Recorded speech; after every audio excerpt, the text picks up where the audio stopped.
This is the Turtle Dojo, a Teenage Mutant Ninja Turtles podcast with your hosts, Adam and Chris.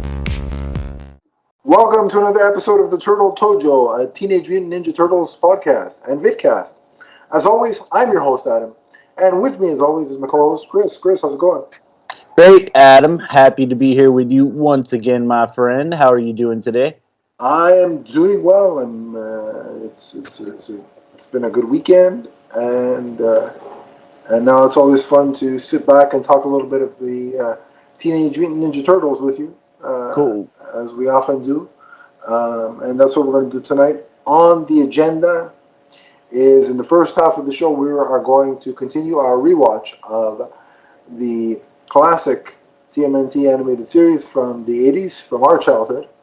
And then after the break that we usually take on the show, we'll come back on the other side and review a new comic book, the first issue of a new comic book that is set in the continuity of the animated series we're going to be talking about, and it's called Saturday Morning Adventures, Teenage Mutant Ninja Turtles.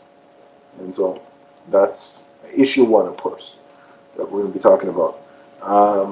So we'll get right into it. Chris, the last we left, the Turtles had defeated Shredder, and we saw him and Krang depart or get sent to Dimension X, right? Yep. And so where did Season 2 pick up for our favorite Turtles?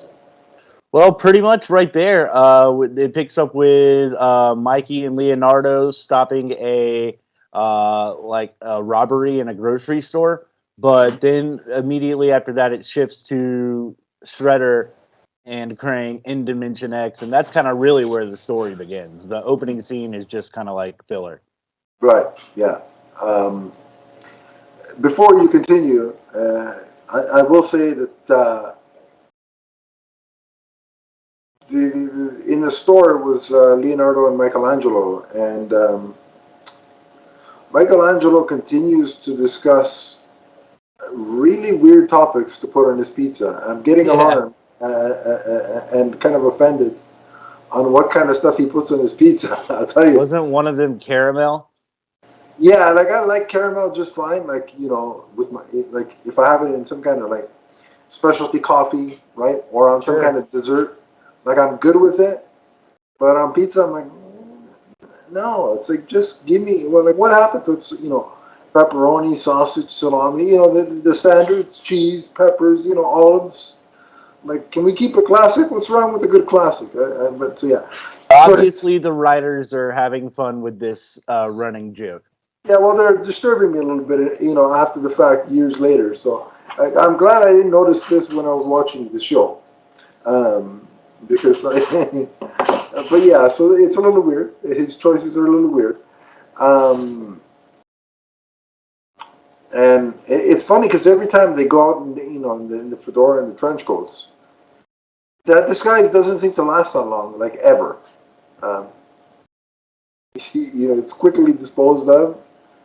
They're always running up against some kind of like opposition, man, and they can't do their ninja turtling while they're hampered by those by those street clothes. Right, and is it me, or is like, was this cashier so nonchalant about, again, two talking upright turtles? She was not only nonchalant about it, she gave them all their groceries for free. She was like, "Hey, thanks, guys." Well, in fairness, they did save her life, so yeah. Right, so I mean, a couple of groceries, you know, it's not a big price to pay out of her own paycheck, I assume. Not in the 80s, but have you seen these grocery prices today? Oh yeah, now I don't care who you are. Yeah, I don't care who you are. I ain't giving you free groceries if I was working at the store. Yeah, and then from there, like you mentioned, with Shredder, like asking and almost begging for permission to be sent back to Earth, I have in my notes pleading. So Yeah, you're good, correct. another good word for it. It's Yeah, just he's pleading with Krang to send him back to Earth, and Krang agrees, but he tells Shredder to put an end to the turtles. And when Shredder does appear back in on Earth, it's like a portal that opens up and drops him into a park in, I assume, New York. yeah, But he's by himself, and he these two guys like try to rob him, and he defeats them pretty handily. But he pulls out the communicator and calls Krang and is like, "Hey, where's Bebop? Where's Rocksteady? Where's my foot soldiers? Where's the Technodrome?" And Krang is like, "No, buddy, you're on your own this time. It's all you. You got to defeat the turtles, and then you can have your toys back." yeah. Prove yourself, and then yeah. Um, is it me, or is it weird seeing Shredder so subservient and kind of simpish to Krang? Right? He obviously has the uh martial arts knowledge to be very successful at being an evil person. And we see in this episode how he just completely walks in and takes over a whole dojo and is like, "Hey, I'm your master now." And then Yeah, they blindly follow him on his crime spree. yeah. So I don't understand either why he's so, and like you say, subservient to Krang when it seems like he can just kind of start up his own little army and get to work. Like when I just like every time I see him in the scene with Krang, I'm like, okay, two things. A, you build him that body, so you know how to disable it, right? I'd assume, and B, you have like daggers on your wrists, like on your hands. You could literally slice his brain to bits. That's all he is. You can slice him to bits. What's he gonna do to you? I mean, I understand why he doesn't because it's a kids show, but Right. theoretically, I mean, this isn't a fair fight for Krang. You know what I mean? It's just so it is a little weird seeing him so subservient to Krang. However, the way he just goes into that dojo and takes over, like there are moments where you see him reassert his foreboding, his dominant traits, right? And the scene where he comes into the dojo and just says, "All right, this is mine now, and I'm your sensei," and all that jazz. It gave me callbacks to Terry Silver in Cobra Kai. I don't know if you're caught up, but I'm like, hey, this is very Cobra Kai kind of territory here, and I dig it. So yeah, I dug that little obviously unplanned connection, but I noticed it because Cobra Kai is fresh in my head, relatively fresh in my head, and I thought that was pretty cool. So yeah. So where does it go next? Where we have to? Well, we mentioned that he kind of takes over the dojo. His purpose for doing this is he has the dojo's leader and the students don disguises that make them look like the Ninja Turtles, and they call themselves the Crooked Ninja Turtle Gang. And Shredder sends them out to commit crimes at various businesses, and always telling them, "Hey, when the cops arrive, let them know it was a Crooked Ninja Turtle Gang who did this." So they're trying to smear the Ninja Turtles' names through the news and stuff like that by posing as them and committing these crimes. And I think that's actually a good plan. I thought because Yeah.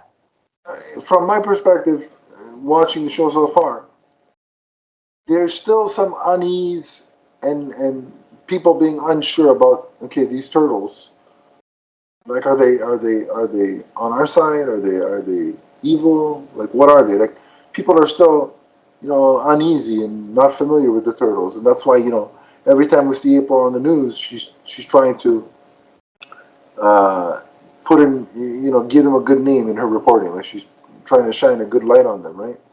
Because she's Which the we'll one who see knows again them. at the end Yeah, of this episode. yeah, right. And because her boss, right, Mr. Thompson. right, he's basically pulling J. Jonah Jameson and trying to call them a menace in the media, like JJ does with Spider-Man, right? So. Yeah, the first time we see him in this episode, he's telling April, "Hey, I want you to expose those turtles as menaces to society," and she's trying to explain, like, "No, I personally know them; they're okay." Yeah, so it's very Spider-Man-esque with the way, like JJ is with Spider-Man. This is the same with the turtles.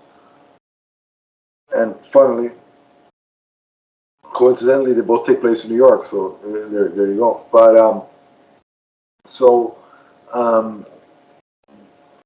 on the face of it, it's a good plan. It also reminds me of it gave me a call back to kind of like Catwoman and Penguin tried to frame Batman in Batman Returns. Remember? Sure. Like what the best thing we could do is make him what he hates the most, one of us, right? So it's that kind of idea. So those are just some things I picked up on in that portion of the plot. What do you think? Yeah, well, it's kind of an old time-tested plot where you take the hero of the story and you make him the villain. I think is a good parallel that you draw to Spider-Man and J. Jonah Jameson, because we see that throughout the comics. Of course, that was really big in the J.K. Simmons representation of the character in the movies, for sure. So yeah, Shredder, doesn't feel like he can battle the Turtles and Splinter 1-on-5 probably without forces at his disposal, but perhaps he can turn public sentiment against them, and so he'll, maybe that'll help. And also, Splinter's in a little bit of danger in this particular episode, isn't he? Yeah, so Shredder busts. Where's Baxter Stockman? Is he in like a place for the criminally insane or something like that? Yeah, that's what it seemed like. Yeah.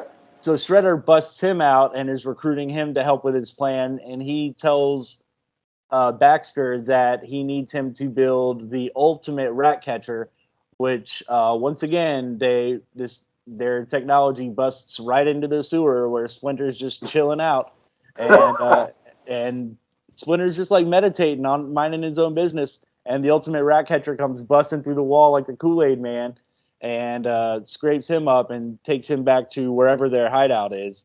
But the Turtles, once they defeat the Crooked Ninja Turtle gang, they see a message that's painted on the wall telling Shredder where to meet them. And when they arrive, they see Splinter's in this big death trap where he's like held up on the wall by all four extremities with a rope connected to a big battering ram. So if that rope gets severed, or I guess if Splinter moves the wrong way, that battering ram is going to come down and smash it. Right. Now, a couple of things. It's funny that, like you said, the rat catcher just breaks into the right spot in the sewer. But also more than that, like Shredder says, "I need you to build this," and it's like instantaneously. The next scene, here it is. Like the only time they showed us plans for anything so far that Baxter Stockman has is the Mausers. There was actually a portion of the episode where he pulls out blueprints and shows, look, this is what I have planned. It's like that's the only time. Now all of a sudden it's just like, did he have some precognition and built this thing ahead of time before Shredder asked for it? Because you're right. There's no montage. There's no scene of him explaining what he's doing. It's just this thing appears breaking through the wall, and you're like, oh, there's the ultimate rat catcher. Like, if this guy is so smart and he's a doctor, right? How did things go this wrong? Like, if he can build stuff like that, how did things go this wrong for him? That this is his lot in life. It's just kind of funny, like. Put your intelligence to better use, and maybe you'll do something to benefit humanity instead of being like the lackey for like a 2-bit crime lord. Yeah, that's what I'm saying. If you have that kind of intelligence and that kind of acumen with you, it's good to build things. I don't know. It seems like you could be doing better for yourself if you just applied yourself to more legal, societal benefiting, technologies. True. But so that was kind of funny, and if I remember correctly, the battle between the Crooked Turtle Gang and the TMNT took place in a junkyard, right? I think so. Um, and that was, I mean, there's a lot of things that the turtles can use as weapons and to defeat their opponents, which is kind of cool and fun, especially for kids to see, right? And it kind of reminded me of, again, I'm going to do a throwback to another DC property, very reminiscent of Superman 3, where he fights himself in a junkyard, right? So I got callbacks to that. And still, despite that movie, that's probably the side note. He throws the tires on himself. Yeah. And side note, despite that movie being not the greatest, that's probably one of the greatest fight scenes in a Superman in the Reeve era Superman films. So there's that. I own that movie, so you're not. No, I enjoy it. I mean, it's not the pinnacle of the genre by any means, but I still enjoy it. But I digress. So that gave me Superman 3 vibes, that fight scene, and then of course the Turtles rescue Splinter. Shredder's plans are foiled again, and he swears he'll be back.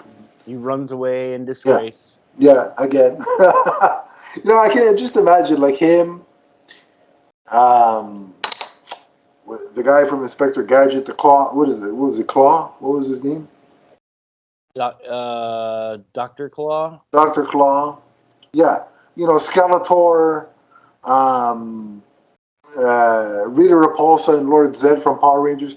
They must all hang out at a bar and just be like, man, we stink. Like, we keep losing. Like the like the superhero cafe. They need to do one of those with all these villains that just keep losing and coming back for more and losing again. And I think that would be a funny series. Shredder loses a lot on this show. Yeah, and there's 10 seasons worth of losing. So there you go. But yeah, and then at the end, like you mentioned, April was talking up the Turtles and pumping their tires, so to speak.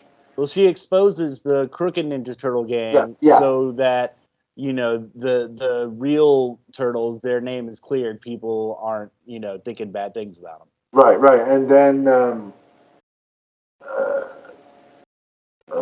when she says thank you to the Turtles, she kind of winks, right, and then it becomes all four Turtles saying, "Oh no, she was winking at me," and they're like, "No, you're crazy. She was winking at me," and blah blah blah blah blah. And then again, this is something I don't know how it happened, but I'm assuming that broadcast was live. Let's pretend that broadcast was live in the context of the continuity of the show. She telegraphs that they're going to have this argument, and she said, "In case you're wondering, that was for Splinter, or I'm looking at Splinter." Maybe she just knows them well enough to know how they would react to it. Yeah. But it was funny. It was funny that she's like, "Sorry guys, that was for Splinter." And then I like Splinter's line. He's like, "Age has its advantages," and he has a good laugh at it. Yeah. So that's a good way to close out the episode. Yeah, no, that's how the episode ends. Anything else you want to mention before we go ahead and rate it?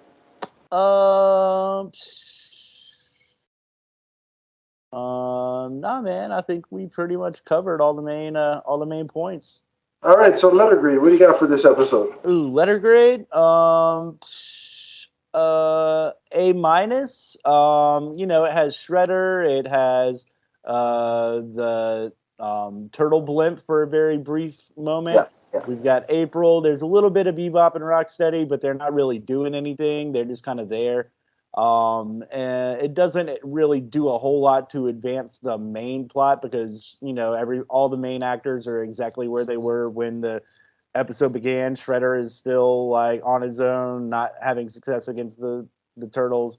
I guess the Turtles' lair has a big hole in the side of it that needs to be repatched. But aside from that, everything's pretty much status quo. Yeah. But yeah, I'll give it an A-. Yeah, even though it was all, like you said, it didn't set up an overarching story. From what I remember about this show, it didn't have too many of those where, the There was a through line to the whole story, like the first season. It was more, they were more episodic, but it gave me all the things I loved about, the TMNT and their world, all the main characters. I liked the plot line of Shredder's plan. I liked it. I liked the thought process behind it. I had fun with Splinter at the end, and so and again, this episode gave me a lot of callbacks to other things that I enjoy. So I'm going to give it a solid A on my end. So yeah, a solid start to the next season. Yep. So what we'll do now is we'll take a quick break, and on the other side of the break, we'll talk comic books. So grab a drink, take a washroom break, and come right back because we'll be right back. What's up, everyone? It's the Emerald Enthusiast. For all of your multiverse viewing and listening needs, check out our shows, which include Teenage Mutant Ninja Turtles, Ghostbusters, Power Rangers, the Marvel Universe, and the DC Universe, including the Emerald Echo podcast. You can check us out on Podbean, and remember to subscribe right here on YouTube. That's the Multiverse Musings Podcast Network. From the first podcast to the last. And we're back. And as promised, we are veering into the world of comic books, but staying in the continuity of the late 80s animated series. And there's the comic we're discussing, I should say, is issue 1 of Saturday Morning Adventures Teenage Mutant Ninja Turtles.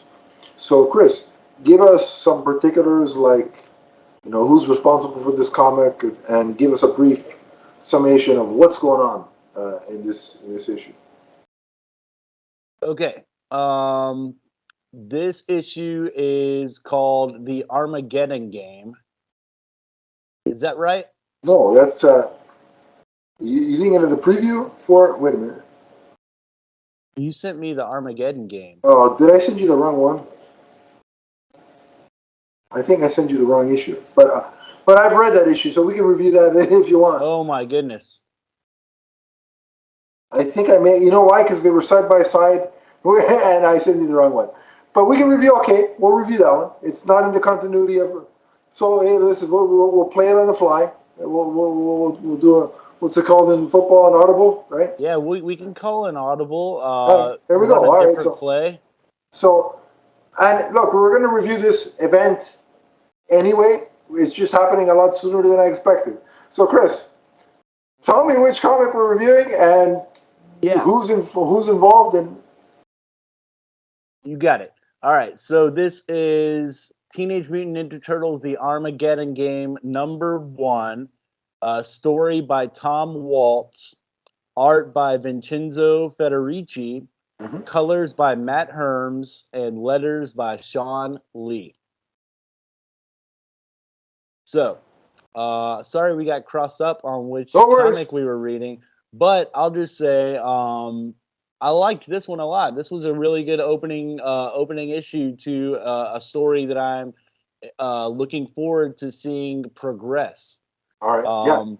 So in this story, the Turtles have joined forces with Oroku and Karai to counter the Rat King, Krang, Madame Null, and Baxter Stockman as they conduct the Armageddon Game. Shredder, Mikey, and Leonardo are transported to Planet Neutrino to recruit forces to help in the battle. Unfortunately, they're told by the King that he will be unable to assist their plan to save the Earth.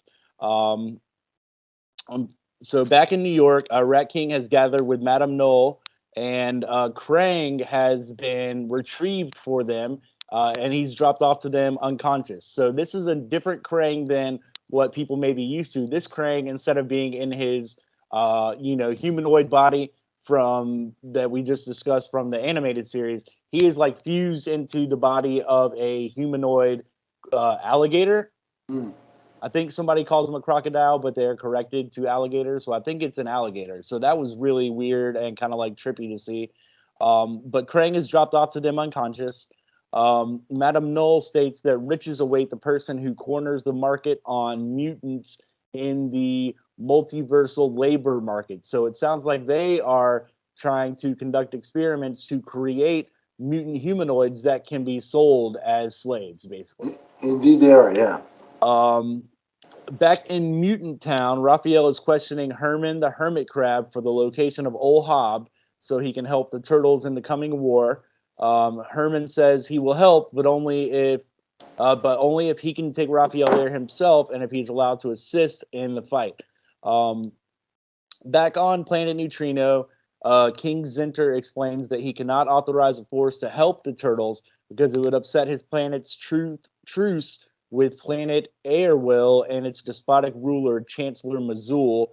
Then at the end of the story, we go back to New York City where Mayor Baxter Stockman is giving his State of the City address, which is interrupted by four humanoid turtles shadowed and like in darkness who attack and capture the mayor.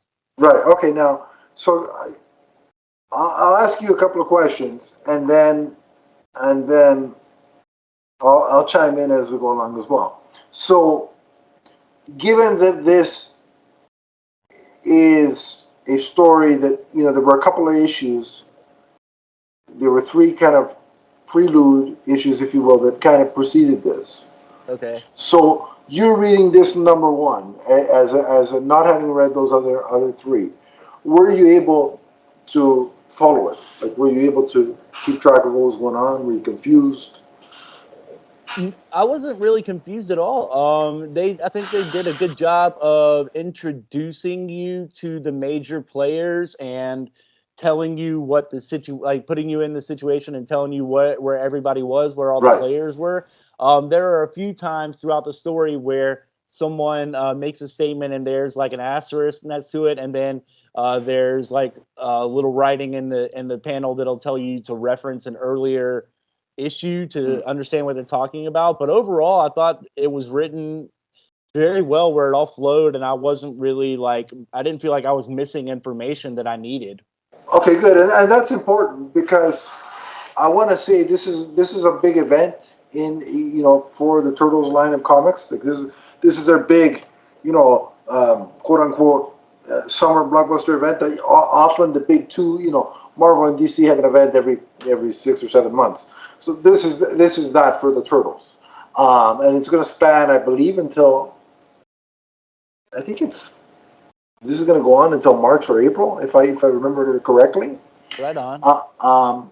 And so I think it's important that you said that, because if let's say you haven't been up to date on the ongoing in continuity line of TMNT comics, from Chris's perspective, who hasn't read anything preceding this in this line, we can say that it's from his perspective very new reader friendly. So if you want to come in on the number one issue of this mini series without having read the previous lead up installments, you certainly can, based on what Chris is saying. Now, for me, and maybe for you as well, it's very, even despite the fact that I've read years of this ongoing series, which we'll eventually go through. We'll go back and sort of go back to the beginning and go through it, but for the purposes of this show. But even for me, having that experience with this continuity, and knowing what's happened to get us to this point, it's still weird for me every time I see the Turtles actually teaming up with Shredder. Yeah, so I will say that's the one part of the backstory that I kind of would have liked to have seen, is how they end up together. Yeah. When this issue starts, they're already kind of on a team. Yeah, I'll refer you to that's those. Weird. I'll refer you to those issues so that you can get caught up on that. We won't review them right now, but because obviously we're starting with this number one, so we won't double back to those previous three. It won't But make it's sense. it's an interesting concept, and it's almost as old as storytelling. It's the two opposing forces have to join forces in order to battle a bigger threat. To me, in cinematic terms, I think a lot of the X-Men and Magneto. Right. Yeah. That's a good. Yeah. X-Men United, you know that they're not going to be on the same side forever, and eventually you'll go back to the status quo of being opposition. But for right now, there's something that there's a shared goal that they have to accomplish. But the good thing is you still see that tension, because you mentioned it was Shredder and it was Leonardo, right? And Michelangelo. And Michelangelo, which means Donatello stayed back, and he was paired up with Karai. Raphael's off being the sheriff of Mutant Town and trying to keep order, but as Raphael often, he's often the lone wolf. But so having Donatello, be sort of quote unquote stuck with Karai, you see, even though they're working together, there's still some tension there, right? So you still see a bit of the unease. They've done it because Shredder and Leo have asked them to work together because they need to for the greater good. But you could still feel and sense that uncertainty. So I thought that was well written and it came across very clearly. That it wasn't all. So it wasn't all. Let's sit by a campfire, roast marshmallows, and sing "Kumbaya" now because. So that was well put together. What did you think of Krang in this and the Rat King? What are your thoughts on some of those? Well, my main experience with the Rat King is that from the 1980s animated series as well as the action figure. I love the Rat King toy from that series. I had it when I was a kid and I played with it all the time. It was so cool. So this is definitely a different Rat King than the one that I know from my childhood. He looks a lot creepier. Yeah. He looks a lot more ghoulish, almost kind of like he's almost got kind of like a hobgoblin sort of vibe to him. That's a good comparison. Yeah. With like dark red eyes and a bald head and a big long mullet. But I like this presentation of Rat King. He seems like he is the mastermind behind all of this. He is. He's referring to all the other actors as like his pieces on a chessboard. He's calling them his rook, his knight. So he is the one who is, putting everything into motion, I guess, so to speak, in this Armageddon game. Krang doesn't do a whole lot, except for like yell to be extricated from this alligator. He wants to be taken out of the belly. Yeah.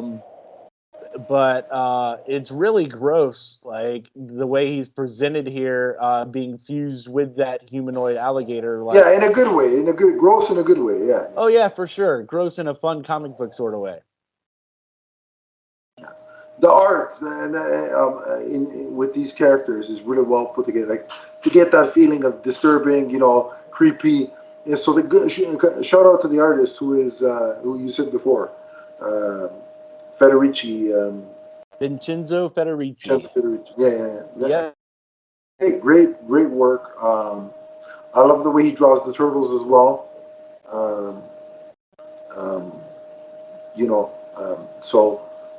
He does the heroic just as well as he does the creepy, which is good. Now I know you like the neutrinos, and they were kind of sort of present here at the beginning. So I thought the King's official stance, his official word, made sense. He's like, I can't help you because doing so would go against the peace treaty we have with with whatever the planet was over here. Right. Right. And so I can't, but unofficially, and then he does that. But basically, I'm going to turn my back and give these generals some vacation time. And if they want to come with you, they're free to do so. But I'm not officially sanctioning anything. They're on vacation; they can do so. So he officially he doesn't send any help with them. Unofficially he does, and that goes to their connection from the past and you know their collaborations and the fact that the turtles have saved them multiple times and stuff. So I like that response because it seemed again in this fabricated fantastical situation, it seemed very tangible and very realistic, if that makes any sense whatsoever. I mean, look at what we're talking about, and I'm using the words realistic and tangible alongside them. Now, here's something I really want to get your thought on, because you mentioned about how they're engaging in sort of cloning and creating, you know, their own type of mutant soldiers and you know, basically selling them, right? And of course, we see the fruits of that scientific shenanigan when Mayor Baxter Stockman gives a speech, and the four turtles shrouded in, you know, in shadow make their appearance and kind of go on the attack, or are about to go on the attack. And they have the same 4 weapons that the turtles carry with them. These are supposed to be. Now, keep in mind that I've read prior to this, and I'm still a little bit unsure if these are. Well, I know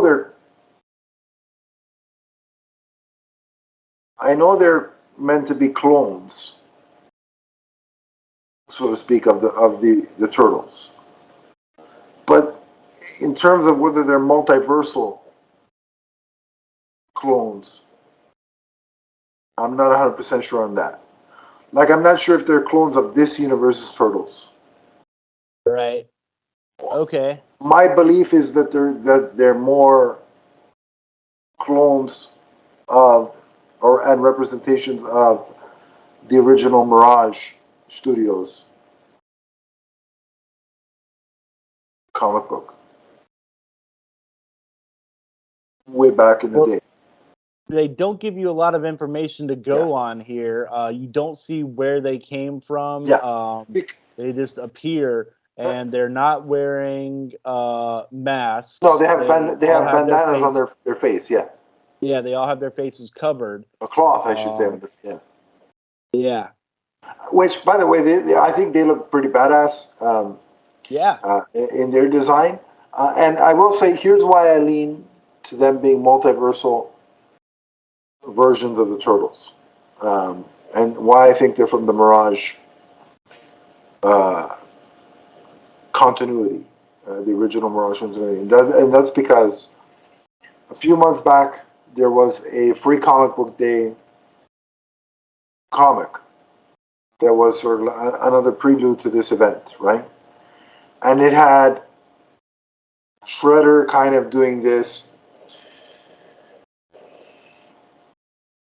He was doing this sort of spiritual travel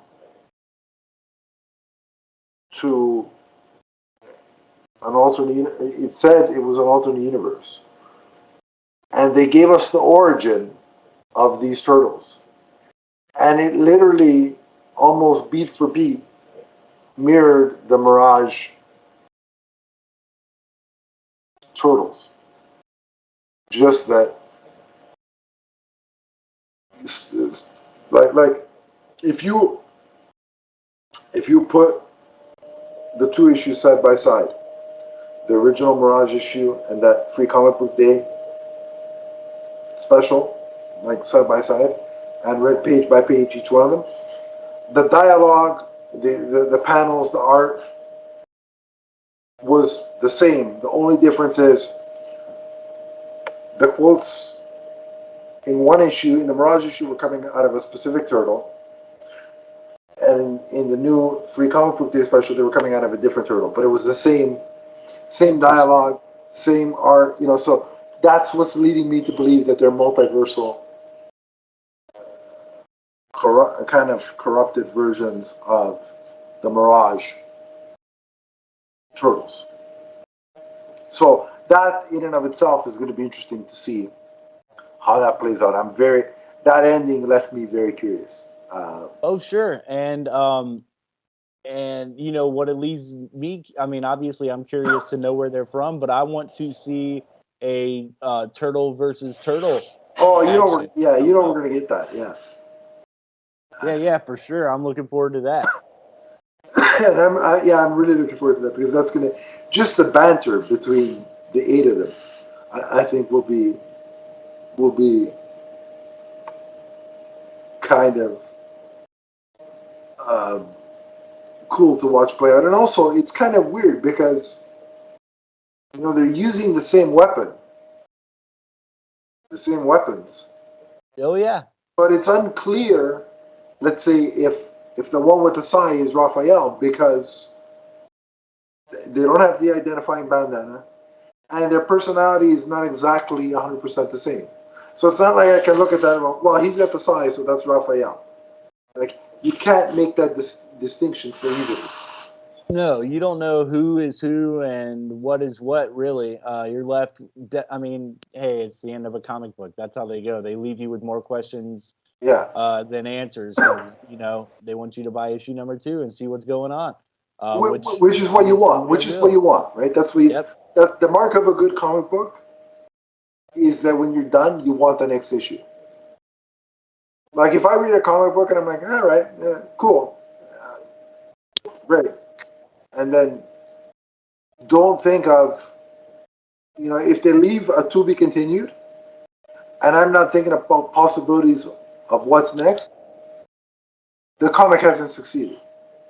Now, if it's a story from beginning to end that has a nice wrap up at the end, and I feel satisfied, and I'm not thinking about what's next, that's fine, because that's how it's designed. That's the result that it wants, right?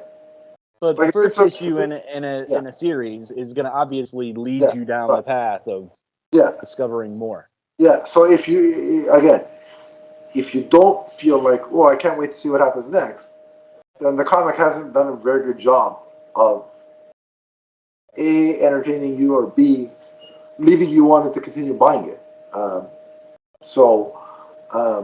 But this one doesn't have that problem, because immediately I was like, okay, when's the next issue? Now, the good thing about this series is that it's going to cross over into the main TMNT book and other one-shots. So we're going to have a lot of crossover to deal with. Ooh. So it won't just be, oh, well, now you got to wait a month. Like, every other week or every week, we're going to have the next piece of this long story. So, the next time, now that I know that which series we're covering, the next time we'll make it so that we do, more than one issue.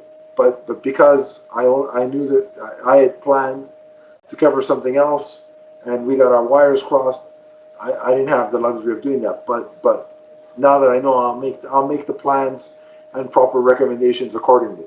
But so just overall, your final takeaway from this, before we grade it, your final takeaway from the story, like your overall thought, and then your favorite piece of art from the story. This is a really, really good setup issue. It does a great job of introducing all the characters who are likely to play a major part in the story. It puts all those characters in different places with different things to do, so they all have their own agency in the story.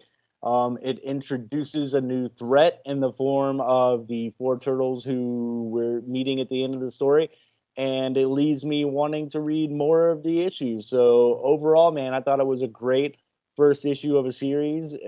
Pretty much exactly what you're looking for out of a first issue, and I'm excited to read the rest of the series, man. I really liked it. And your favorite page, if you had to pick one? Oh yeah, okay. Let's see. Favorite page of artwork. Let me see. I'm scrolling through the book right now. Honestly, I think it's probably the dual page of the four new turtles attacking the Mayor Stockman at the end. There's that one, and then I really like the panel. If we're talking about a single panel, I like the panel where we see Krang inside the alligator, humanoid alligator, and the Knoll guards approaching, trying to shock it. So Absolutely agree. I couldn't agree more. I'm in 100% agreement with you on the two pages you chose. They're the same as mine. And again, I agree with you in the sense that this is a great starting issue for for a major event. It is relatively new reader friendly. It puts all the pieces that are important on the board and moves them in whatever direction they're particularly going to go. Um, it disorients you by having, like, if you're just picking it up for the first time, as you were, it disorients you by having, bitter enemies working together, and then ultimately it leaves you asking more questions than it gives you answers by giving you these four new, not necessarily identifiable but relatively recognizable turtles. And so that was a mouthful. Don't ask me to say that again. Um, but um, but yeah, I absolutely loved it, and I like that it's a long form event. It's going to take place over multiple books, over several issues. I mean, thank God it's on my digital pull list, because if this was a physical thing, it would take up pretty much my entire physical pull list. So I'm glad that I've gone digital with the Turtles book. Um, but I'm excited to get each piece of the story and see what revelations are on the way. Um, so with that being said, our rating scale for the comics, as always, is a 5 for story and 5 for art. So where are you at with this one, Chris? art, I give it a 5. I really liked everything they showed us here. One thing I didn't mention when talking about my favorite panels and pages was I really liked the design of Planet Neutrino and of the actual neutrinos. They Mm-hmm. really captured that crazy, like, 50s vibe that you get sort of from the TV show. So the Well, artwork in well the put. action scenes was done really well. I liked the character designs. Rat King is new, like, as far as his design. He's not what I'm accustomed to, but it's very creepy. Looks like a Um, horror villain for sure. Yeah. yeah, man, I'm digging it. And story, I give story a 5 as well. Like you said, it does a good job of putting all the players on the board and introducing you to who is doing what and what is going on. And it leaves you wanting to see issue number 2 or whatever the next issue is of this, and whatever series is coming. So, it gets double 5s for me. I give it a 10. Yeah. I'm in agreement. The writing is a 5. For me, Tom Waltz, he wrote 100 issues of the main TMNT book and came back for this event. And he also co-wrote The Last Ronin. So we're familiar with Tom Waltz. To me, Tom Waltz to the IDW Ninja Turtles is like Jeff Johns to DC Comics. Like, that's how good he is. And then art, I mean, he gave you Vincenzo Federici gave us a creepy, scary-looking villain. The turtles looked heroic as ever, and those 4 new turtles, look pretty badass. It looked like kind of like a western. You know what I mean? They look with the cloth over their face. It kind of it had a very western kind of, which is a weird vibe. A weird wrinkle in the mix when you're talking about TMNT, right? That's a cool new aesthetic to throw into the mix there. So yeah, it's a 5 for the art as well. So a perfect 10 for this Teenage Mutant Ninja Turtles: The Armageddon Game #1. And the next time we talk Turtles, we are going to most likely do another episode of season 2 and another issue or two of this very comic series. So stay tuned for that. But in the meantime, if you want to talk Turtles with Chris and I, you can on social media. Chris, where did they find you? I'm on Twitter at Chris N. Harrelson, or you can search for Commodore Schmidlap. I'll pop up there. And then Adam will post about this in the Facebook group, and I'll be there as well if you want to have a chat. Awesome. If you want to get in touch with me, it's at Adam_LeafSfan on Twitter. We also have the Facebook group, the Twitter handle for the podcast network itself, at MMNPDC. As Chris alluded to, we have the Facebook group, which is somewhere in the description below. Click that, and I will add you, and we can continue the conversation there if you so choose. But until next time, remember that the Teenage Mutant Ninja Turtles Armageddon Game is forever. From the first set of 4 Teenage Mutant Ninja Turtles to the last. So long, everybody.